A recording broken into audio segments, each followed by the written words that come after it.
Welcome to the Dean's Roundtable podcast series with Bridget Johnson. Each month, we bring you game-changing conversations about K-12 education and leadership.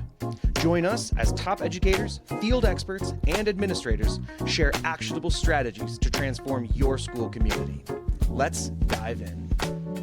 Welcome to the Dean's Roundtable podcast. I'm Bridget Johnson, the founder of the Dean's Roundtable, a space created for student professionals to connect, learn, share, and grow together. I am thrilled to welcome our next guest to the DRT podcast, Ryan Dunlap, whose expertise spans law enforcement, ministry, and executive leadership. With over 20 years of experience, Ryan has established himself as an internationally recognized conflict management coach and educator. As the founder and chief conflict officer at Conflictish, that's a mouthful right there, he helps leaders navigate the complex waters of conflict through his innovative RealTAC model, which has been embraced by organizations like Chick-fil-A and Yale's Berkeley Seminary. Ryan's background as an SVU detective, SWAT hostage negotiator, and crisis intervention officer gave him firsthand experience resolving high-stakes conflicts. After his law enforcement career, he transitioned into ministry and executive roles, including pastor, executive director at Victory Church in Atlanta, and executive director of Street Grace, an anti-human trafficking organization in Tennessee.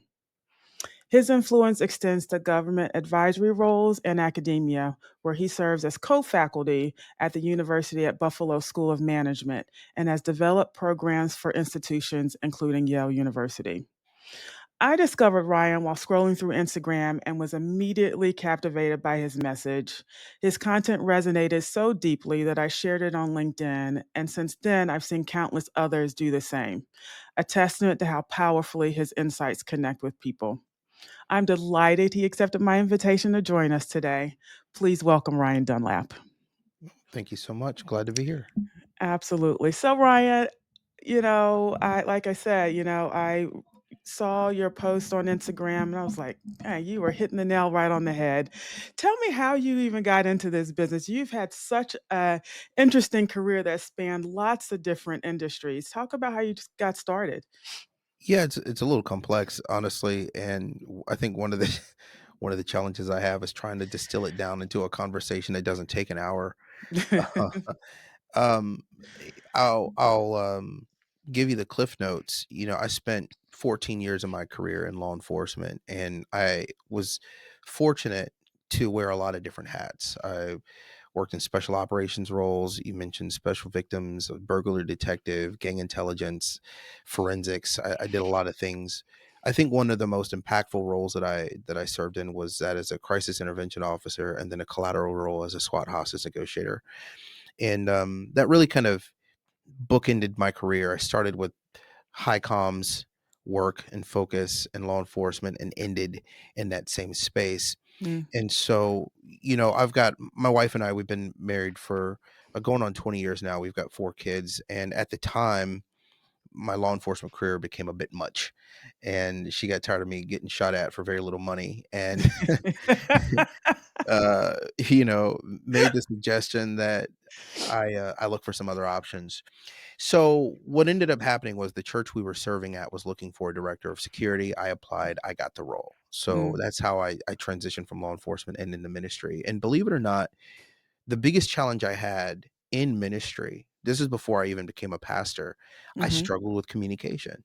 Mm. It was really, really hard for me to understand how to communicate in faith-based settings, not because I was callous, not because I was inarticulate, but because I was very courageous. Mm. And what I discovered was that in ministry settings, a lot of people don't necessarily say what they believe.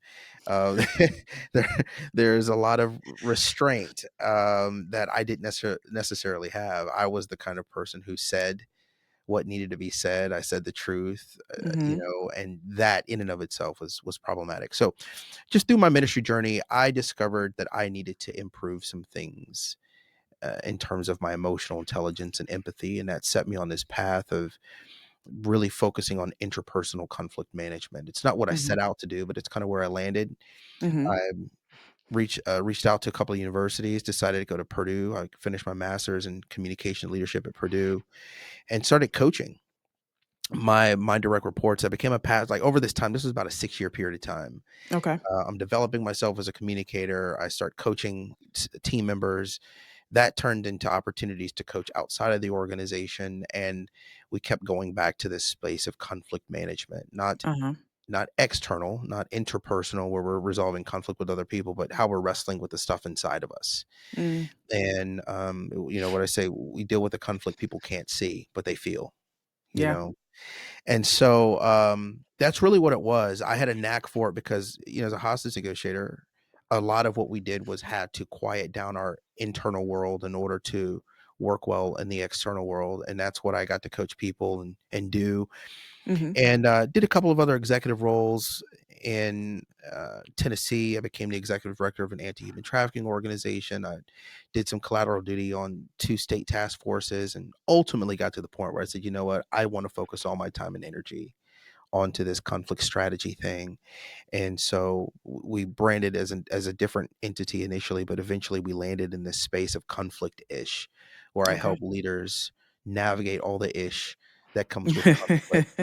And so, the pastor in me is not gonna be cussing, so, uh, it's just what it is. But interestingly enough, even when I came up with a concept of conflict-ish, really what it pointed to were these ish words like diminished productivity, hellish attitudes, squeamish conversations, foolish and childish behavior, and so on and so on. So, we always say that's the kinda ish we're dealing with, and it's been pretty cool so far. Well, that is definitely the ish we're dealing with in education. So I got to tell you, all of those things resonated with me, especially, thinking back to my time, as a dean of students in my first couple of years and not having that same struggle. Like, oftentimes you can't say exactly what you want to say, whether it's to a parent, to students, or even your colleagues or other faculty members that you're working with. I mean, you have to say some things, but Mhm. the kind of the unedited version, I needed to figure out how to edit because I that was not my strong suit. And one of the things that, or one of the posts that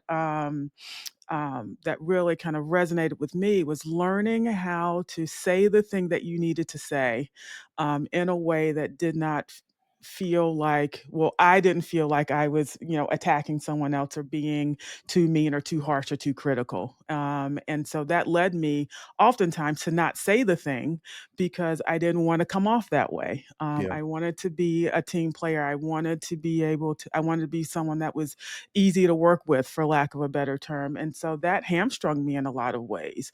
And not only professionally, but personally, that would also hamstring me in my personal life because I didn't want to say the thing that if I knew I said it exactly that way, it was going to hurt some feelings. But yeah. that I didn't.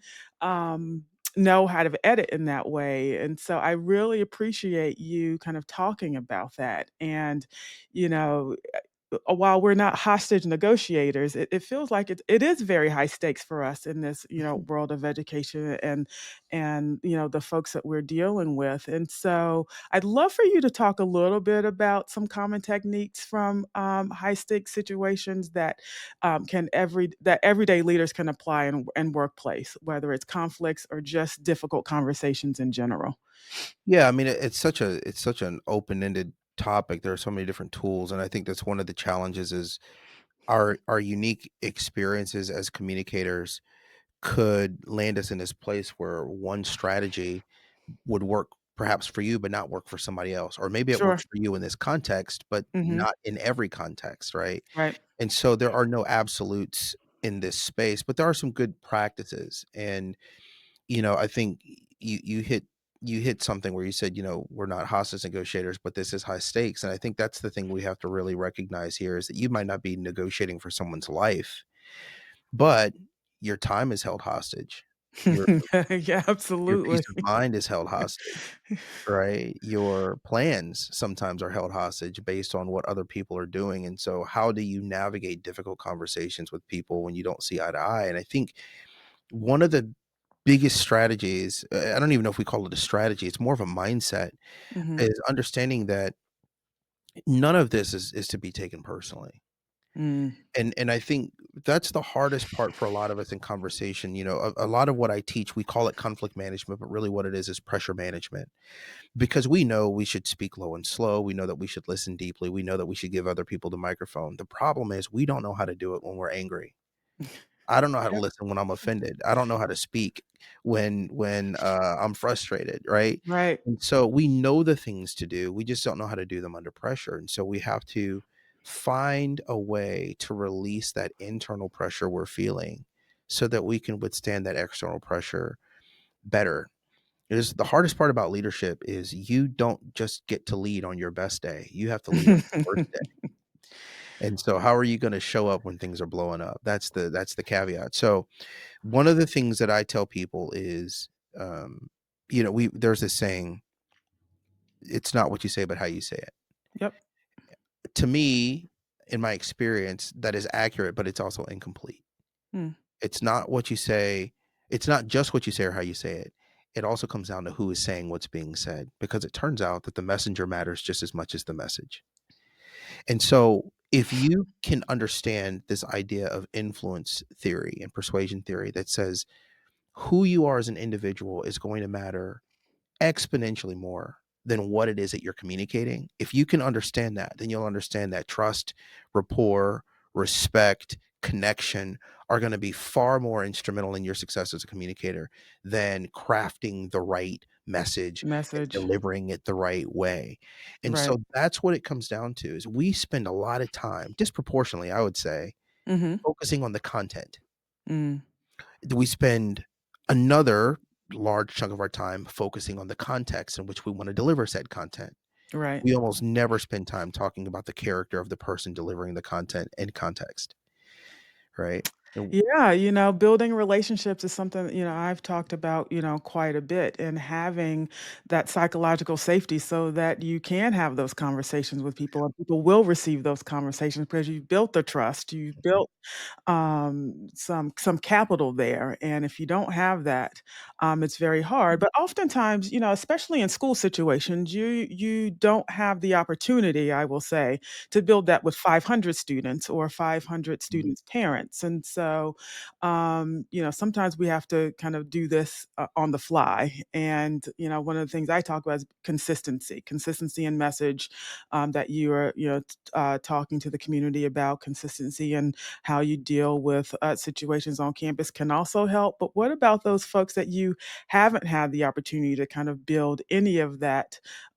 relationship with, especially, with you being a hostage negotiator, you haven't met these folks before. So, Mhm. how do you instantly build that Yeah. sort of like, you can trust me, let's have a foundation here in, I don't know, 15 minutes or less? I feel like you have to do it pretty quickly, right? And I love that you called it out because I think a lot of people miss that. And it's what I tell people all the time is most of the people I'm talking to don't care for me.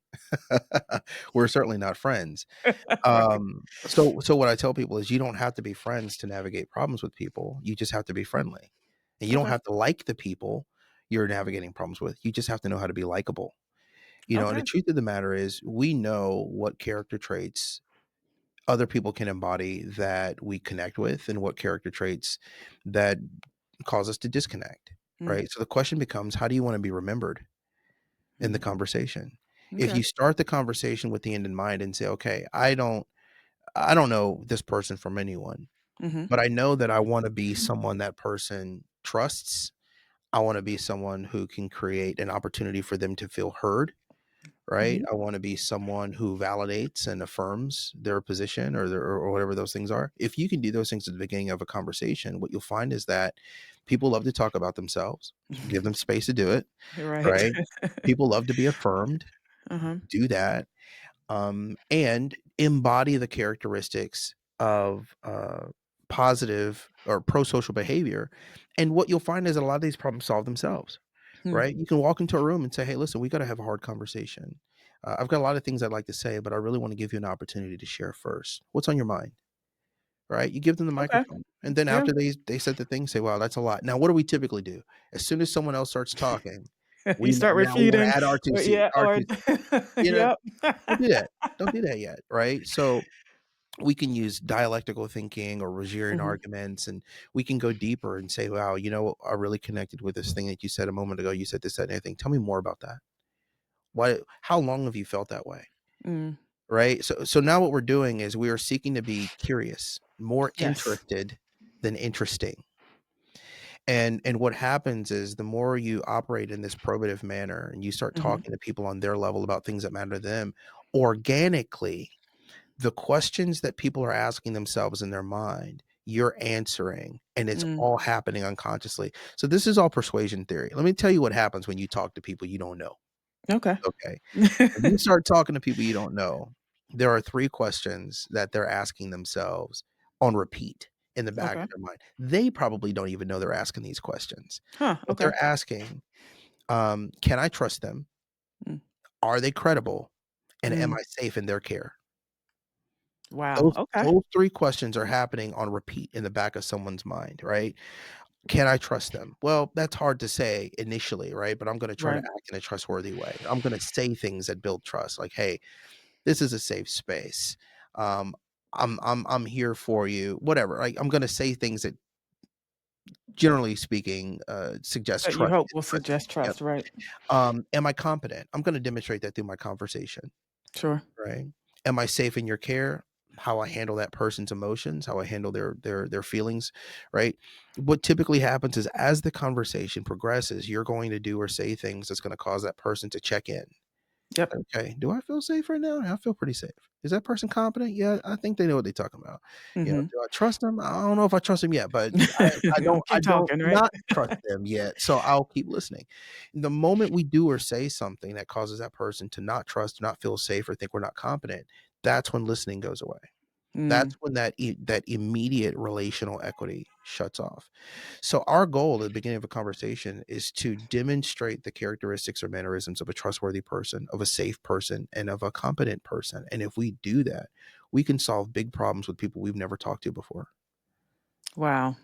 And yet, we don't think about that, especially when, emotions, you talked about emotions earlier, and it's so, um, relevant, prevalent, whatever word you want to use. It's when you've got parents, we talk about the parent phone call, right? As a dean of students, either you're having to call a parent and relay some information, or they're calling you because they're upset about something, right? Mhm. Dean of students rarely gets a call from a parent saying, "Thank you so much. We love what you do." It's usually someone who's pretty upset, emotionally high, because they are worried about their child. They're trying to protect their child. They want the best for their child, and in addition to that, whatever else they have going on in their lives. And oftentimes we don't kind of think about those pieces. But how can we take the temperature down with those folks initially, because they're coming in hot, right? That's what I like to call it, and sometimes that just um, that kind of evokes some emotion in us. And so being able to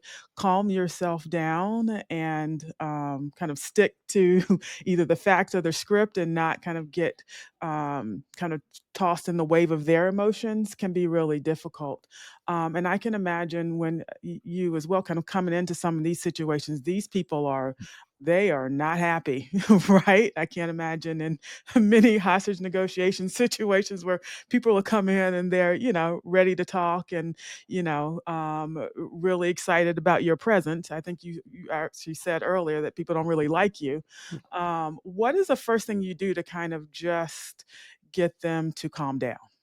You validate their feelings. Okay.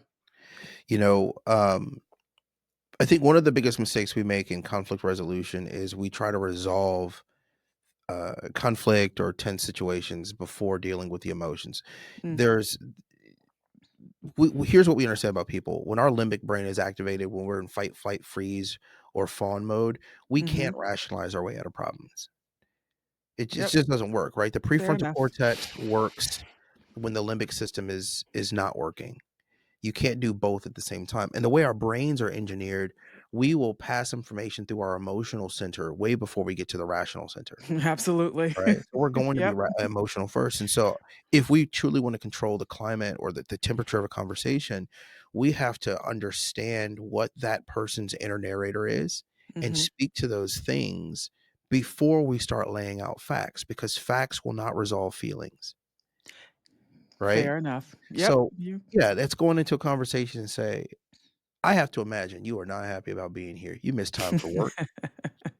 This is the third time this month you've had to come down here, and every time you come down here, we don't have good things to say. And I know if I was in your position, I'd be really, really upset. And I just want to take a moment to say thank you for putting all this stuff aside to talk with me about how best to support your student. Okay. Yeah.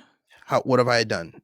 Validated their feelings, Yep. right? I made them feel safe because I didn't say, here's what I got to say about what your kid did. I'm saying, how can we work Right. together? How can we work together to support your student, right? Mhm. So now I've set the tone for what the conversation is going to be. I'll demonstrate competency over the time, but at that position as a teacher or an administrator, they probably recognize the competency. They're probably not challenged with competency. What they're really wrestling with is your character. Do they think that you have their child's best interest at heart? You can Mhm. communicate that. Because I'm gonna tell you, I was a school resource officer. It's one of the other hats I wore. And so there were a lot of parent teacher conversations or administrator parent conversations I was brought into because tensions were high Sure. and people came in wanting to throw fisticuffs, Yep. and a couple parents almost got tased because they Oh, jeez. acting a fool.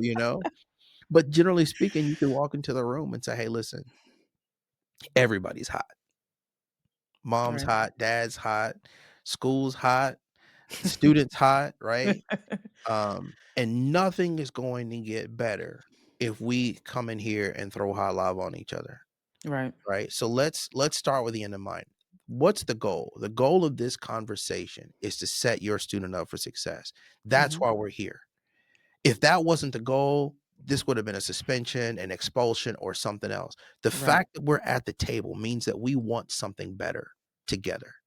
So let's come into the conversation with that shared mindset and let's figure out how to get there. And then we can work backwards from a future goal. Because what typically happens in conflict in these contentious conversations is we want to start hashing out the past. Right. Here's what they did. Here's what they said. You don't know what they're like when they're not at home. And we start doing the whole past evaluation, and that's not Mhm. where we want to go. You're not going to problem solve like that. So what you want to do is you want to get that person out of that past mindset into a future focused mindset.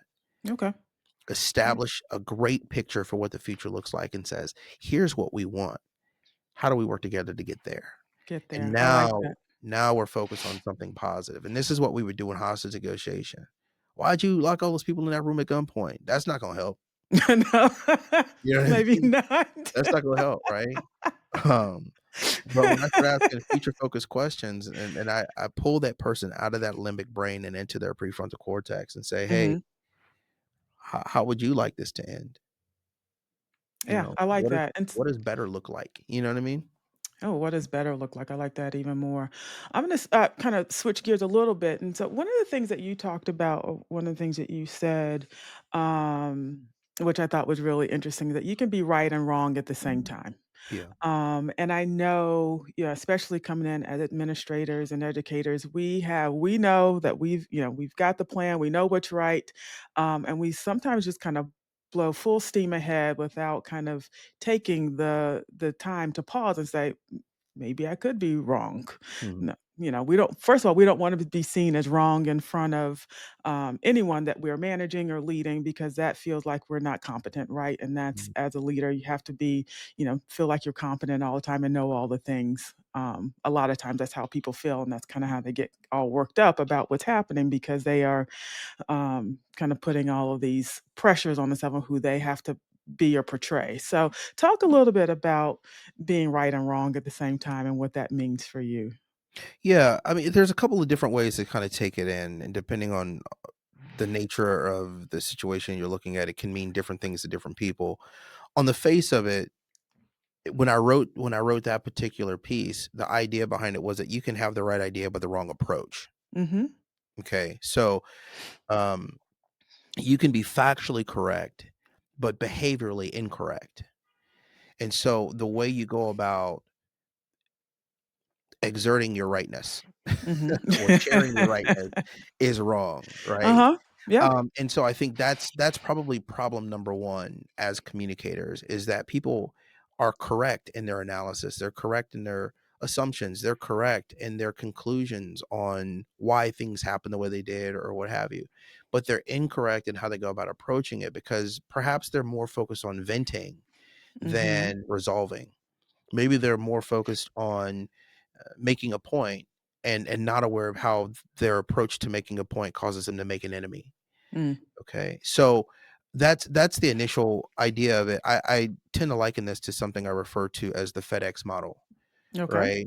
And so if you let's say you ordered something or Amazon, we call Amazon, but let's say you ordered something Uh-huh. and it's exactly what you wanted. It's exactly what you needed, and it shows up in the right place.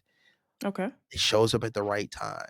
Yep. The driver pulls up in front of the house, but instead of walking out, laying it on your porch and taking a picture, he just chucks it out the Throws it. window and it lands on the front porch. And here's the play on words.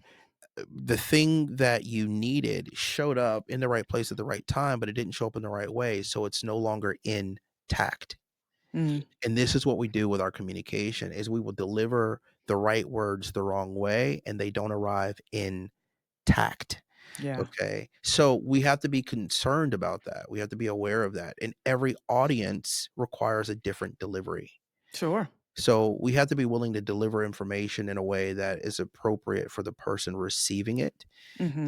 That's one aspect of it. The other side of the, you can be right and wrong is that we sometimes move full steam ahead with incomplete information.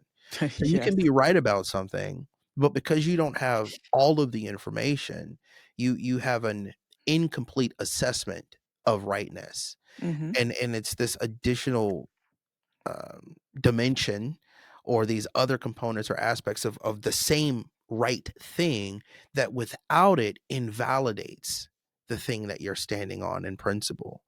And so I think we also have to recognize that we have this propensity to step into conflict and try to immediately start solving it right now. Absolutely. We want That's to, our job, right? yeah, well, that's what we think, right? For sure. We wanna make a point, we wanna solve a problem, and what we really need to do is focus in on root cause analysis, make sure we Mm, really understand everything it is that we're standing on, everything it is that we're about to fight about before we actually start doing it. And so right. this is why we ask those probative questions like, Mm-hmm. we and I love this statement. I got this from a friend of mine, a colleague of mine, Dr. Dawn, the heart doctor. She used to always say, "The story I'm telling myself about this is," right? And it was a way Mm, to present perhaps your assumptions or your preconceived notions or your judgments or your heuristic value you've placed on something right. by acknowledging, like, here's the conclusion I've drawn up to this point. Mm-hmm. But I also recognize that the story might be incomplete. I So like that. here's the story I'm telling myself. I also recognize that that might not be the whole story. What am I missing? Mm-hmm. Is a great way to get the rest of the information, I like right? that. So, Yeah. yeah, that's what it means to be right and wrong at the same time. I'm not arguing facts. Facts are facts, truths are truths. And I don't want Yep. to get into that whole thing where Yeah. people are like, well, there's objective truth and subjective truth, No, and no. that's how some people get at these. That's not what we're talking about. Truth is Not truth, at all. fact is fact, right is right, but you can do right the wrong way. Yes. And so when you realize you're doing right the wrong way, you're like, "Ooh." How do you pivot? How do you recommend people pivot in those conversations when they have just realized that they have thrown the package Mhm. on the front porch instead of delivering it with care? Go back and get it. Go pick it up. Listen, I think one of the we tend to think that conversations are permanent. Mhm. And I said the thing or I did it the wrong way, I offended somebody, and we've got this sunk cost fallacy that says, "Well, I've already gone this far, I can't go back now." Yes, you can. Yes, you can. Yes, you can. You can go back and say, "You know what? I just realized I've been cussing you out this whole time. It's not working." You know what I mean? The only thing that stops us from being able to do that is pride and ego. Yeah. It's pride and ego, because if we can sit pride and ego down long enough, and if we Mhm. recognize that the goal of the conversation is to solve a problem and not to resolve our emotions, that comes later, right? I Right. want to solve the problem with you. And in order to do that, I have to acknowledge the things that I've done wrong. So I'm going to get honest with myself about myself, right? Even if Okay. you're not willing to do the same, because this is what hangs people up. Mm-hmm. I don't want to take responsibility for me because I recognize you haven't taken responsibility for you. Well, someone has to be the bigger person. At some point, yes. Someone has to be a bigger person. You can't tell me that you're accomplished in this space and you've got these credentials and these accolades and you teach kids and you're an administrator or an equipper or an educator and all these other things. Mm-hmm. You've got all of this knowledge, but you have no wisdom. Don't do that. Mm. Don't do that. Right?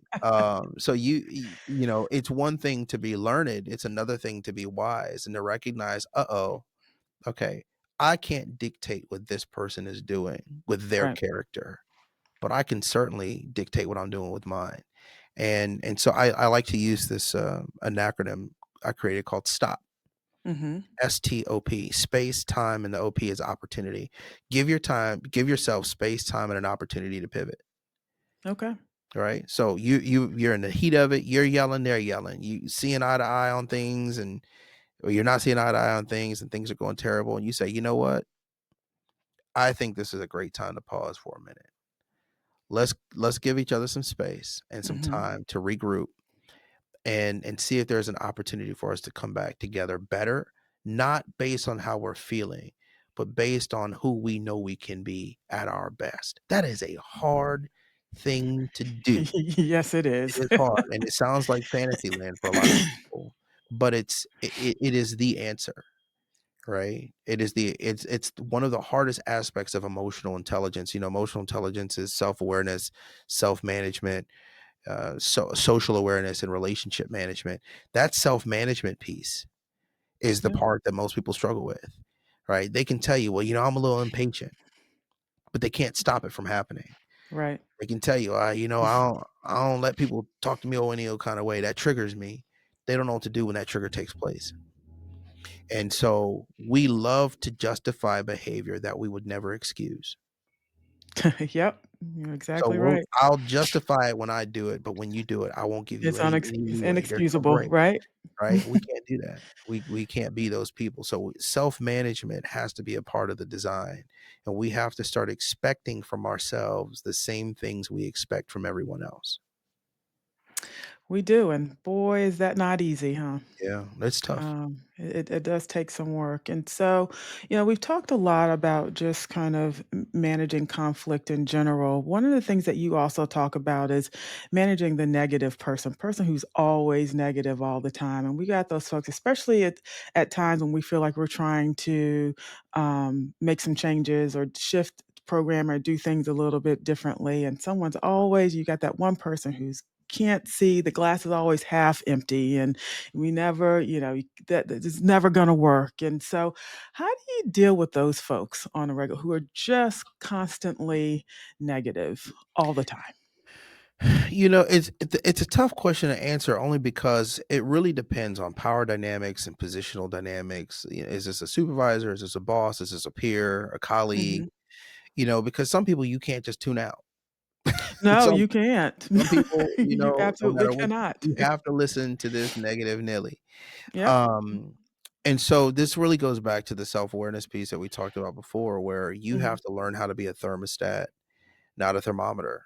Mhm. You have to learn how to be the atmosphere changer. And so when you walk into a cold room, can you be the warm energy? When you Mm. walk into a room that's too hot, can you be the cool, calm head? A lot of Mhm. people can't do that. But that's where we have to get ourselves to, right? We have to be able to develop the ability to influence outcomes Yeah. by not being there's a word I'm looking for. We don't want to be subject to our environment. We don't want our environment to control us. We want to be able to shift our environment. So, you know, that's the thing. Here's what we have to kind of understand about people. We have a natural negative disposition. Mm. We have a negativity bias. And I shared this one time with someone and I got chewed out on the internet by someone who was like, you know, he was giving it to me from a sociological, anthropological standpoint, and saying people Okay. these belief systems that people are naturally negative. And I said, that's not what I'm saying. I'm talking about brain science. Mhm. It's brain science. I'm not, you know, I don't have this belief that people are naturally bad or naturally good. I'm not talking about ethics. Right. What we know about the brain is that the brain tends to cling to negativity.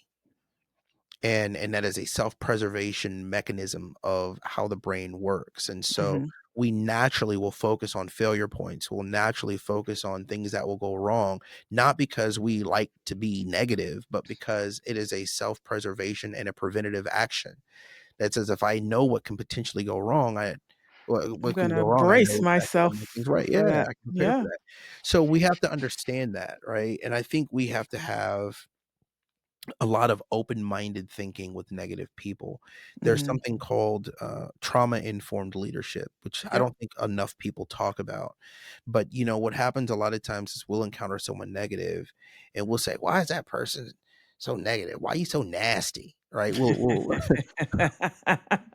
we'll apply it to their character, Uh-huh. right? And trauma-informed leadership would say, "What happened to you?"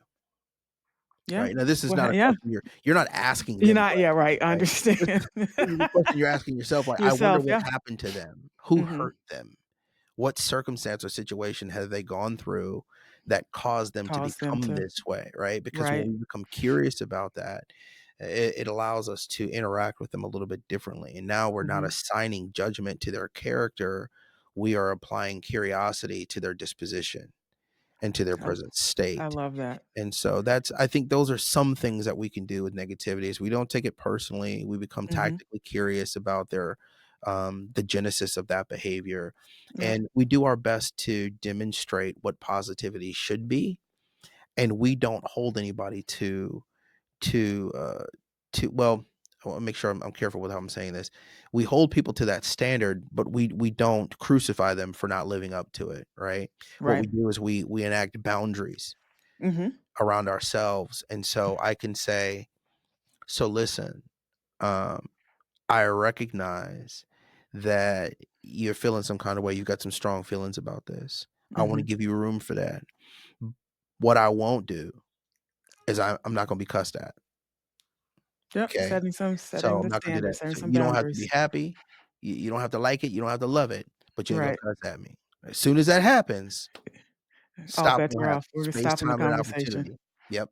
Yep. So, you know, that's how we enforce a boundary and we model a standard, you know, I giving people I room. I love that. That's really important. But, I wanna go back to this nasty piece because you use the word nasty, and you've used this, at another time, talking about you can't be nasty and needy at the same time, which I Yeah. absolutely love because that is 1000% true, and I don't know how people don't understand that. Like, you coming in being all mean, and then you wanna ask me for something. Imma need you to roll that back. So, Yeah. can you talk about that a little bit? She's like, "I need you to roll it back." Yeah, you know, I think, man, it's this idea that a lot of times we don't recognize the cost of our maladaptive behavior or our cynical nature, our Mhm. negativity, or the harm we cause on other people.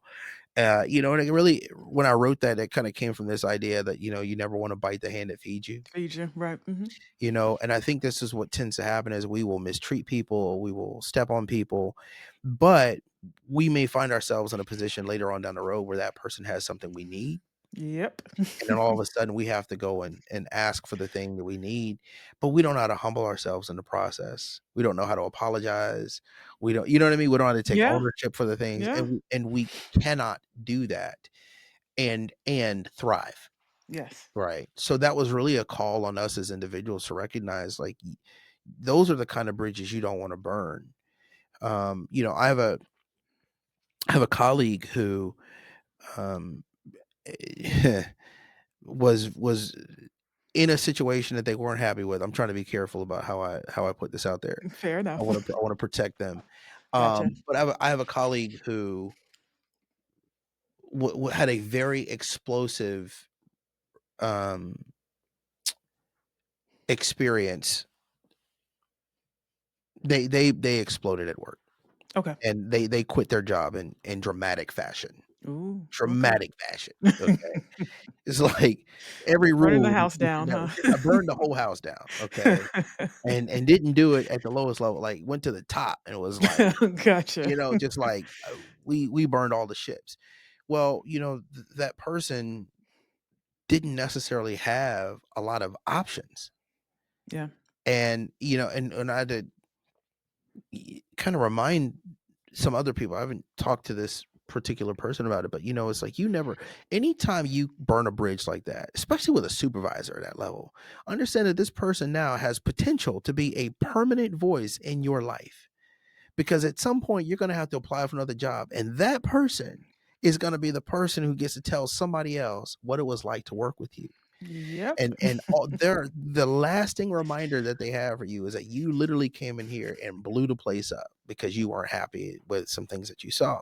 Mm-hmm. And so I think that's what we have to recognize is, the very people that we may feel moved to attack Mm-hmm. or to not care for properly may at some other point in our life play a role where we need something from them, and it is going to be really hard to get what we need if we've burned all the bridges and then come back and act like everything was okay. Because I'm going to tell you something about me. I'm a very forgiving person. We've already talked about ministry and church and grace and forgiveness and all of that. You have All it. right. Also, also, I have a very long memory, Mm-hmm. and this is something that I've had to work on even with myself, because I wouldn't go as far as to call it a grudge, Sure. because it's not like I'm not losing sleep on it. I don't have a negative feeling about you, but in terms of grace for future interactions, there are some heavy boundaries It's real I'll tricky. place on people. And so I love you, and because I love you, there's a Mm-hmm. line that we can no longer cross. Sure. This guarantees that we have a relationship, but it's not the same relationship we had now, because now we got to take this many steps back, because I'll never forget the thing that happened, not because I'm hurt by it, but because I won't be hurt by it again. I'm Right. healed, Yeah, yeah, that's right?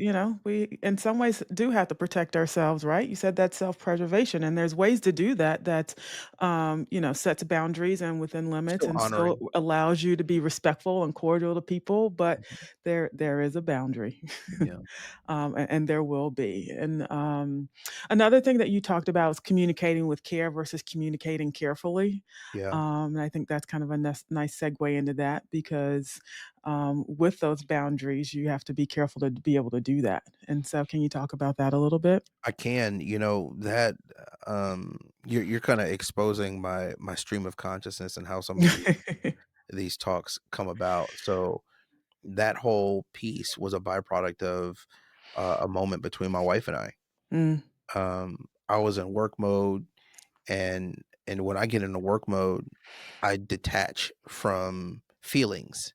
Not in the sense that, like, um I don't feel, but what I'm saying is my feelings aren't communicating to someone else's feelings. I'm just kind of in head mode. So anyway, right. we No, were I get it. we were preparing and moving my office space and moving furniture and some things like that, and my wife had picked up something and was trying to put it down somewhere, and real quick I was just like, "Yeah, don't put that there, put it over there."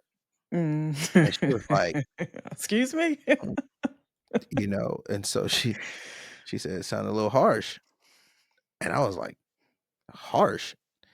I was just saying, "Put it down." Like, I didn't even think it was, what Right. I mean? Like, it took me off guard, and what I Uh-huh. was wrestling with in that moment was to be called harsh when my hair was down, so to speak, Mhm. right? Yeah, When I wasn't angry, frustrated, or anything like that, but to still know that in my neutrality, I could still cause harm to someone. I struggled with that, mm. right? And not because of anything she did, but because of Yeah, how I was characterized on the other end of that, and it was incidental and not intentional and anything like sure. that. So I was communicating, my wife and I, we both stopped. It was space, time, and an opportunity. So I said, okay, so here's what my intention was.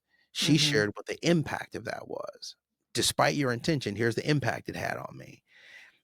Didn't feel good to hear. And what I told her was, I received that.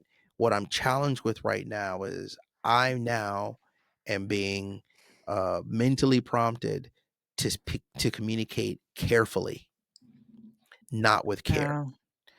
Yeah. And what that means was, when I communicate with care, I'm thinking about what's best for you. When I'm communicating carefully, I'm thinking about what's best for me. So the Yes. mindset I adopted out of self-defensiveness was, I'm going to now walk on eggshells. I'm going to be short and terse and to the point so as not to mistakenly hurt her feelings again. And a lot of people will communicate carefully that way, but that's not the same as communicating with care. Because if I was able to just pull myself out of my feelings and Uh-huh. communicate with care, I would say, "Oh, I apologize. That is not what I intended. I'm so Right. sorry that my carelessness or my quick statement was received that way." And then we typically have this level of apology that's a step above. It's not just, "I'm sorry," it's, "Will you forgive me?" Because now she has to make a Mhm. choice, Yeah. right? So, "Hey, I'm sorry for what I did. I know it negatively impacted you this way. Will you forgive me?" That's a quick thing, and sometimes I can do that. Sometimes she can do that. Sometimes we can't. But in that moment, I was able to clearly not just express an emotion, but explain the emotion. Uh-huh. And so I was like, okay, that doesn't feel good. And now I'm feeling prompted to be careful around you and not caring for you. And I'm gonna need some time to kind of regulate myself because what I'm being prompted to do is kind of tiptoe. Yeah. You And know, that resonates with me because that's how I spent my time. Like, I know, like, ooh, I said that wrong the last time. So I'm gonna pull back and I'm not gonna actually maybe say much at all, even though there's a lot that I want to say. yeah, And being able to have in some ways the courage to kind of get over ourselves in that way um and communicate for both of us, because now I'm thinking about, yes, I need to communicate for myself, but I also want to make sure that I'm communicating because I want to keep that the lines of communication and relationship open with this person. And when I don't, I know I'm not doing it, they don't necessarily know, and so now I built a barrier. And right. so thinking about how I can do that in a way that still um, and ego gets in the way. I'm gonna be very honest and talk about, like, I don't wanna feel vulnerable in that moment. I just wanna be able to say the thing. And so, thinking about how others can receive it and being careful about that, when emotions are high, sometimes Mhm. goes out of the window. And so how do there's a lot of things to manage in conversations. It's not just There, one thing, you yeah, know? there are. I mean, you one of the things we're wrestling with is what's called a hypocrisy paradigm. Mm, And a hypocrisy paradigm is this place where we are struggling with our behavior being out of alignment with our stated values or views of yes. ourselves, right? So I might ask you like, "Hey, do you believe that it's a good thing to donate to the needy or something like that?" You'd be like, "Yeah, absolutely." Absolutely, right. And then I ask you the follow-up question, "When's the last time you donated to the needy?" You You're might like, be like, "Ooh, "Um, what happened um" was" right? And so then you get into from hypocrisy paradigms to transgression compliance. Well, now I'm going to go and do something to fix that and Right, to get into alignment with that because I don't want to be seen as a hypocrite. Well, a sure. lot of times we struggle to get over that hump. Mhm. And so when someone points out that we've acted in such a way that is counter to how we see ourselves, rather than swallowing that pill and making the adjustment, cognitive dissonance will say that we will insert some consonant thought into the circumstance to feel better about it. And so rather than saying, "I was wrong and you were right," we'll say, "Well, it was an accident." Right. And so now, right, so it's like, okay, here's my main thought is I'm a good person. The cognitive dissonance is I did a bad thing. So I'm either gonna say, "I'm sorry," or I'm gonna say, "It was an accident." But either Yep, way, psychologically, I cannot deal with the with the dissonance. I fact have that to yeah. insert consonants. And so that's what we'll tend to do all the time. "Hey, put that down over there. Don't put it over there. Oh, I'm sorry. That was a little harsh. My bad. It was an accident." That didn't fix the problem. Right. So I gotta do more than that. And I have to deal with now this hypocrisy paradigm that says you didn't act the way I know you can, Mr. Hostage negotiator, Mr. Suave negotiator, Right. Mr. Finesse. Talk to me like you talk to everybody else. Like that's the undertone I'm hearing behind all of this. And I'm like, and part of it is, yeah, she's right. Mhm. Right. The other side of that though is, and this is what I've had to really kind of admit to her is my ability to talk to other people that way is based out of a completely different emotional system. So different, You yes. know, I don't love most people I'm talking to. Right. And so I can cut that off and in honesty where I find some great communicators operate with this, and this is going to sound really bad, Okay. but almost from a disingenuous state, they can get to this place. It's like, oh, you know what? My bad. I'm sorry. That's not what I meant to say. This is what I really meant. And Uh-huh. so you end up in this mindset where you say to the other person, like, let me coddle you real quick. Yep. Let me pick up your weakness real quick. Uh-huh. And that's not the healthiest way to do it either, right? Because now you've placed yourself over that person in the back of your mind, and you're not speaking with covering, you're speaking with this kind of air of inferiority. And so we have to be careful about that too. So yeah, it's hard. This is why self-awareness is the baseline for all of Yeah. this. Understanding who you are and being able to regulate that is hard. It is. And so, with that said, what's the one conflict resolution skill that most leaders overlook but could dramatically improve effectiveness? I think one of the biggest problems we have in conflict is we try to solve too many problems at one time. Mm, And this is honestly, this is the premise of the book that I wrote, that'll be coming out next month. okay. I created this concept called first steps, right? And first steps is this model that stands for feelings, um, um, incidents, or well, I'll get to the I. You have relationships, Uh-huh. then you have the toll that that situations have had on you. Mhm. There's situations in there. I'm kind of doing this out of order because it's the way my brain works. First steps is the way to organize it, but it's not the way I think through it. Got it. Um, so let me think about the way the book is. So in the book, it's feelings, interests, relationships, tolls, situations, or it was a situations told. Situations So told, yeah, yeah. situations told. So that's how it's laid on the book. It's not the way my Okay. brain works on it, but it's the best way to remember it. Okay. Whenever you're in conflict with Mhm. someone, you're usually dealing with all 5 of these issues at the same time. How Right. they made you feel, what your personal interests or stakes are, the quality of the relationship you have with that person, the situation itself, and the toll that it had on you, Mm. right? And what Mhm. typically happens is we're trying to resolve all of those things at once. So when I Yep. start screaming at you, I'm trying to save the relationship.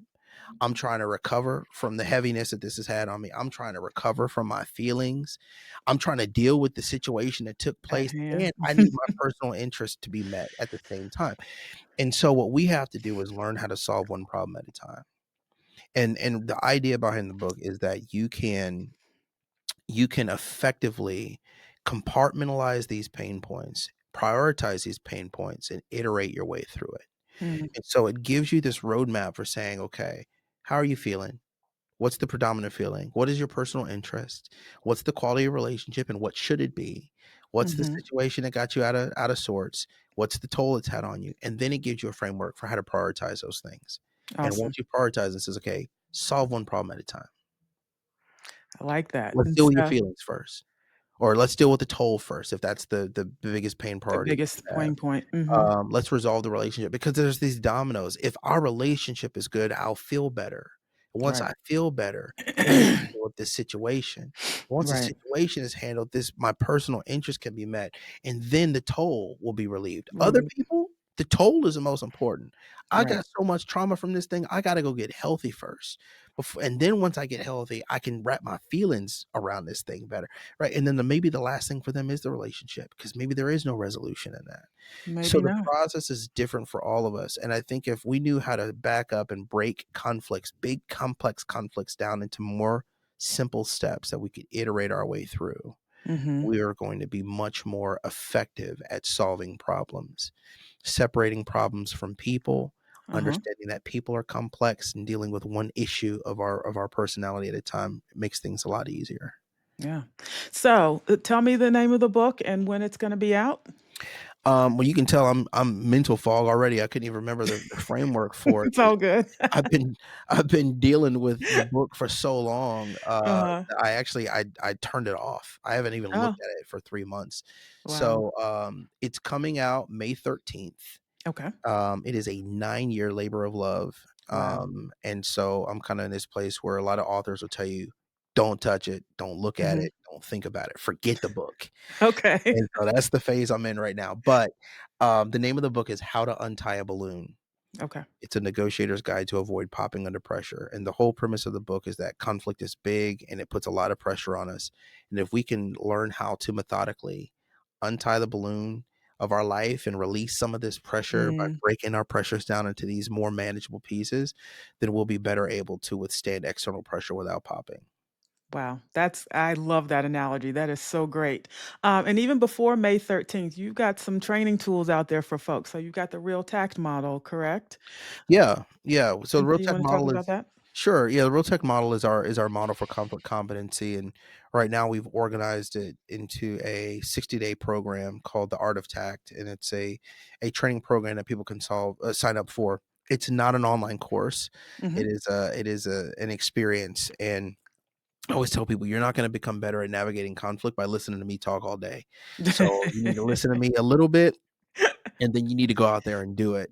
And so it's a 60-day program because research tells us that habit change happens over usually on average about 66 days. Okay. And so you get a little bit of instruction on 1 week, and then you get an implementation video that says here's what you need to go do to practice, and you have a workbook that comes with it. And so you're going to spend a week doing the thing, and then you're going to Okay. come back the following week. You're going to get a little bit more. You're going to build on that, and you'll have Hmm. another week of implementation. And so the idea is after about 60 days, you're going Hmm. to see a lot of growth and change. So you can do that self-led, or you can do it in one of our upcoming cohorts.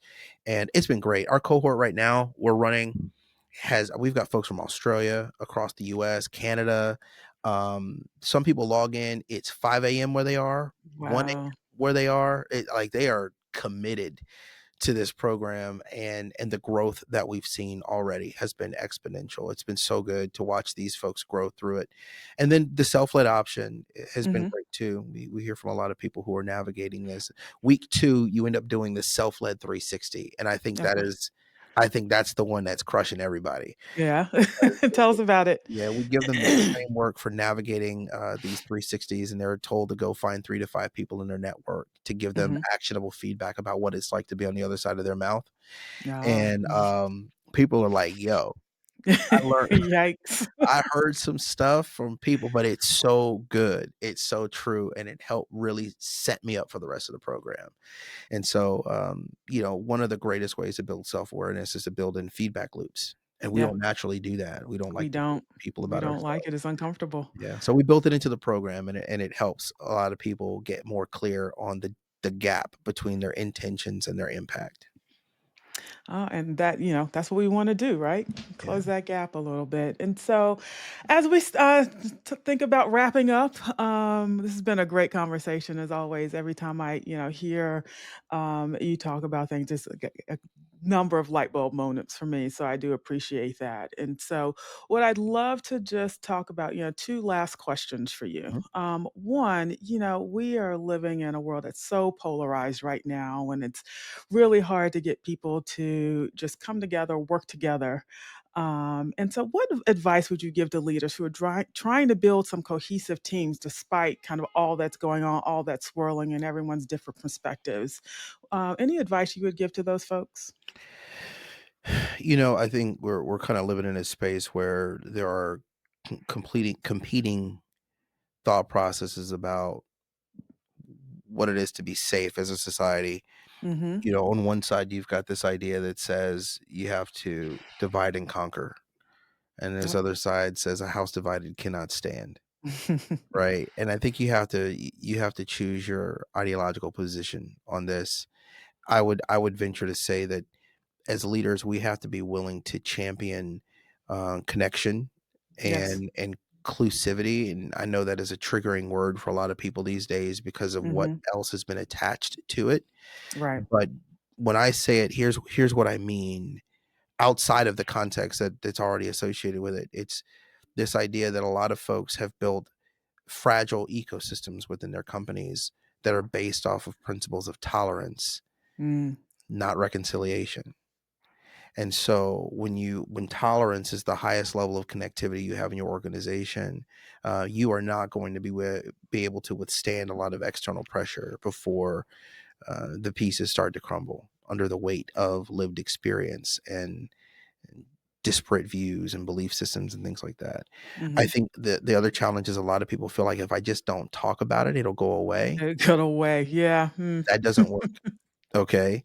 So you have to decide if you're going to be brave enough to drive these conversations or find someone else who is, because the conversations are going to happen and the experiences are going to take place. The question is whether or not you're going to be the one driving. That's the only question. I love And that. so I think a lot of leaders don't want to drive the conversations, which is why they end up in places they don't intend, because there's Hmm. no destination, there's no guardrails, there's no lines on the road. And it doesn't work. So, yeah, we are polarized. We have an increasingly flattened society. I think the political system we're in right now, especially this day and age, is catered to that Hmm. divisiveness and this idea that you're either all the way in or all the way out. Right. I don't remember which president said it. I want to say it was Teddy Roosevelt, but don't quote me on that. But I think the quote goes something like, an 80% friend is not a 20% enemy. Hmm. You know, it's this idea that, we don't have to see eye to eye on 100% of things in order to still be able to work well together. And I think that's Right. what we have to do, is we have to build in tolerance for differences, and then go beyond tolerance and get to reconciliation and say, man, I embrace the fact that we don't see the world the same way. I'm not threatened by that. By that. Sure. A lot of people are just threatened by differing ideologies, and I don't understand why. It makes us better in many ways. Absolutely. And there's can be some duality in this world, right? There can be a both and. It doesn't have to be Mhm. one or the other, which I think sometimes people forget as well, that we can have differing views, but still respect each other and work together Mhm. and do the thing, right? For Yeah. lack of a better term. And it's at this point feels like we can't do the thing because you don't see eye to eye exactly the way I see things. Well, I'll tell you why. So I created this thing called a listening progression model, and I will not unpack it right now, but I'll tell you at the highest level of the listening progression model is this word called acceptance. Hmm. And typically what happens when it comes to listening, communicating, and connecting with other people, we exchange acceptance for agreement. And we think that Oh, the wow. highest level of interaction is agreement. And it is not. It is not even a part of the model.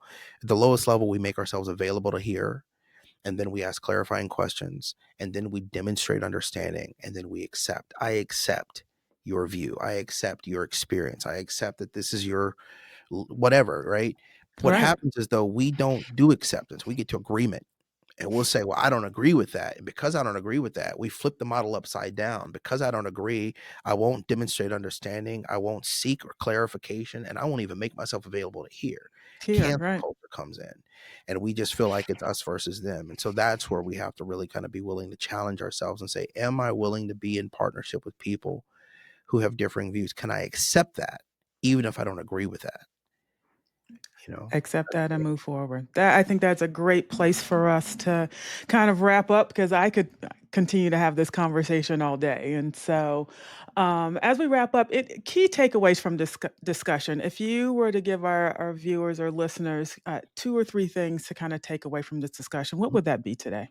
Here's number one. You are the message. I That like that. I'll leave it right there, right? You are the message. And so when it comes to conflict or dealing with challenges, there's nothing you're going to be able to say, nothing you're going to be able to do outside of being the best version of you. Of you. You are the message. You are who people are going to remember. You are who people are going to experience. And so you don't have to work on your communication. You don't have to work on your emotional intelligence. You don't have to work on any of these other things before you work on your character. Work on who you are and how you show up when things are blowing up.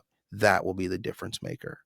And that's what's going to make the world a better place, is if we can work on us, everything else gets better. Wow. Well, there you go. That was a word. So I need to work on me today, and we all need to work on ourselves. We are the message. And so, Ryan, thank you so much. As we close today, I want to remind everyone that registration is now open for the Dean's Roundtable Annual Conference. The conference will be held June 23rd through 26th on the campus of the New England Innovation Academy. We have an exciting lineup of speakers, and we hope to see you there. And as always, thank you for spending time with us on the Dean's Roundtable podcast. Thank you again, Ryan. It was amazing. Absolute pleasure. Thank you for joining us for this episode of the Dean's Roundtable podcast series. For those of you leading the charge in student life, if you're ready to rediscover what made you fall in love with this work in the first place, join us at the Dean's Roundtable Annual Conference. During these 4 transformative days, you'll connect with fellow deans, share game-changing ideas, and walk away with practical strategies you can use right now. Head to deansroundtable.org to learn more, and if you enjoyed today's conversation, be sure to subscribe wherever you listen to podcasts. Today's episode was hosted by Bridget Johnson in conversation with Ryan Dunlap, produced and edited by Andrick Sigmund, and music by PremiumBeat.com. For any questions, contact information can be found in the episode description, and as always, thanks again for listening.